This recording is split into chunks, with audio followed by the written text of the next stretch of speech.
భూమేష్ రెడ్డి గారికి, భరత్ రెడ్డి గారికి, మరియు శ్రీకాంత్కి, అన్వర్ పాషా, పోషెట్టి, సుమన్, అక్బర్, ఇంకా మిగతా నాకు తెలియని వాళ్ళు, పేర్లు తెలియని వాళ్ళందరికీ కూడా, మరియు ఇక్కడ ఈరోజు ఈ కార్యక్రమంలో పార్టిసిపేట్ చేసిన మన క్రీడాకారులు అందరికీ, మరియు మీడియా మిత్రులందరికీ, మరియు డొంకేశ్వర్ గ్రామ ప్రజలందరికీ కూడా మన నందిపేట అండ్ డొంకేశ్వర్ పోలీస్ తరఫున కృతజ్ఞతలు, ధన్యవాదాలు తెలియజేస్తున్నాను. ఫస్ట్ ఆఫ్ ఆల్ మీరందరూ మీకు కొంచెం సమయపాలన జరిగింది, కొంచెం లేటు, నా గురించి ఒక 1 అవర్ దాకా వెయిట్ చేశారు. మీరందరూ కూడా నన్ను ఒక మాటతో క్షమించాలి.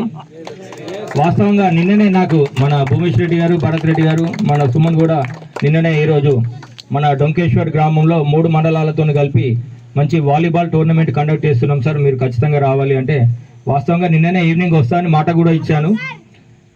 అన్నట్టుగానే మార్నింగ్ కూడా వద్దామనేసి మేము కూడా ప్రిపేర్ అయ్యాం, కానీ అనివార్య కారణాలు చెప్తుంది. దీన్ని భారతదేశ ప్రభుత్వం ఈ నెలను ఎందుకు రోడ్డు భద్రతా వారోత్సవాలు అనేసి చెప్పడం జరిగిందంటే, మొన్న 2024 సంవత్సరం మొన్న అయిపోయింది మనకు. ఆ సంవత్సరంలో 2023, 2022 కంటే ఒక డబుల్ రోడ్ యాక్సిడెంట్లు అవి చనిపోవడం జరిగింది. అంటే సుమారు ప్రతి సంవత్సరం రోడ్డు యాక్సిడెంట్ల వల్ల ఒక 5 లక్షల మంది చనిపోతున్నారు. అన్ని భారతదేశం మొత్తం లెక్క చేస్తే ఎన్ని రోడ్డు యాక్సిడెంట్లు ఎంతమంది చనిపోయారంటే సుమారు 5 లక్షల మంది చనిపోతున్నారు. ఈ 5 లక్షల మందిలో 90% యూత్ పిల్లలే ఉంటున్నారు. 90% యూత్ పిల్లలే ఉంటున్నారు. అందులో 90% హెల్మెట్ లేకపోవడం వల్లనే చనిపోతున్నారు. 90% హెల్మెట్ లేకపోవడం వల్లనే జరుగుతున్నారు. ఆ 10% ఎలా అయినా కూడా సరే, యాక్సిడెంట్ అవుతుందా, వాళ్ళు ట్రీట్మెంట్ తీసుకుంటున్నారా, చనిపోతున్నారా, అది ఓకే. ఆ 90% ఏదైతే ఉంటుందో వాళ్ళు కొంతమంది, ఆ 90%లో మనం కూడా వస్తాం. ఆ 90లో మనందరం వస్తాం, మీరు వస్తాం, నేను వస్తాం, అందరం వస్తాం. మనకు తెలిసిన దాన్ని మనం పాటించకపోతే అది మనకు ఏదైనా ప్రమాదం జరిగే అవకాశం ఉంటుంది. మన ఫ్యామిలీ, మన కుటుంబం రోడ్డు మీదకి రాకుండా ఉంటుంది. అర్థమవుతుందా? నేను ఏదేదో వేరే సందర్భంలో వచ్చాను, వేరే టాపిక్ చెప్పానని అనుకోవద్దు. నేను మళ్ళీ ఇంకోసారి వచ్చినప్పుడు మంచి స్పెషల్గా ఇదే టాపిక్ మీద మళ్ళీ మన ఇంతే మాట్లాడుకుందాం. నాకు ఆ తాతయ్యని చూస్తే ఎక్కడ ఒక చిన్న ఇంజూరీ గీత కూడా ఎక్కడ లేదు. మేము డెడ్ బాడీ చూస్తే ఎట్లా ఉంది అనేసి మేము అనుకుంటాం, ఫ్రెష్గా ఉందా, డీకంపోజ్ అయిపోయిందా, బ్లడ్ ఆఫ్ మొత్తం బాడీ అంతా ఇంజురీస్ ఉన్నాయా అనేసి అనుకుంటాం. ఫ్రెష్గా ఉంది, ఎక్కడ లేదు, ఓన్లీ తలకి తప్ప ఎక్కడ ఇంజురీ లేదు. అదే ఫస్ట్ వాడిని మారిస్తే వాని వల్ల వాని కుటుంబం, వానికి ఫ్యూచర్లో వాని పెళ్ళైతే వాని భార్య, కుటుంబం వాళ్ళంతా, వాని పిల్లలు కొంచెం హ్యాపీగా ఉంటారు. సో ఈ లెవెల్లో వాటర్ ఉంటుంది, మిగతాదంతా ఓపెన్ చేస్తాడు, ఈ క్యాప్ కూడా తీసేస్తాడు.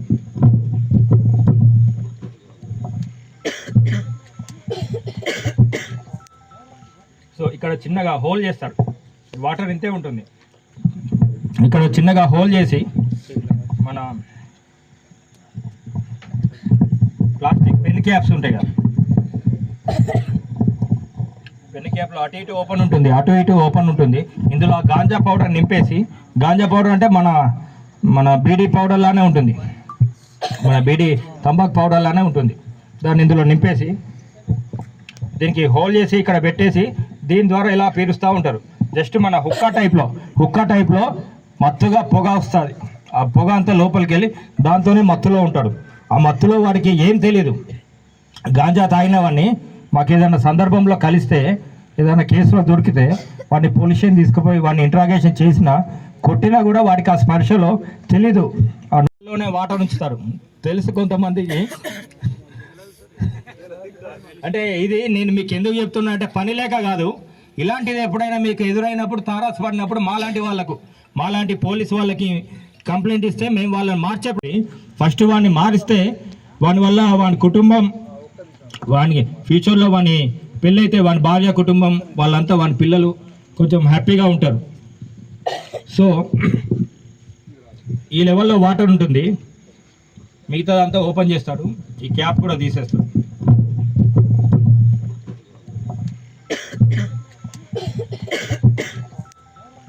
సో ఇక్కడ చిన్నగా హోల్ చేస్తాడు, వాటర్ ఇంతే ఉంటుంది. ఇక్కడ చిన్నగా హోల్ చేసి మన ప్లాస్టిక్ పెన్ క్యాప్స్ ఉంటాయి కదా, పెన్ క్యాప్లో అటు ఇటు ఓపెన్ ఉంటుంది. ఇందులో గాంజా పౌడర్ నింపేసి, గాంజా పౌడర్ అంటే మన బీడీ పౌడర్ లానే ఉంటుంది, మన బీడీ తంబాకు పౌడర్ లానే ఉంటుంది. దాన్ని ఇందులో నింపేసి దీనికి హోల్ చేసి ఇక్కడ పెట్టేసి దీని ద్వారా ఇలా పీరుస్తూ ఉంటారు. జస్ట్ మన హుక్కా టైప్లో మత్తుగా పొగ వస్తుంది. ఆ పొగ అంతా లోపలికి వెళ్ళి దాంతోనే మత్తులో ఉంటాడు. ఆ మత్తులో వాడికి ఏం తెలియదు. గాంజా తాగినవన్నీ మాకు ఏదైనా సందర్భంలో కలిస్తే, ఏదైనా కేసులో దొరికితే వాడిని పోలీస్ స్టేషన్ తీసుకుపోయి వాడిని ఇంట్రాగేషన్ చేసినా, కొట్టినా కూడా వాడికి ఆ స్పర్శలో తెలీదు.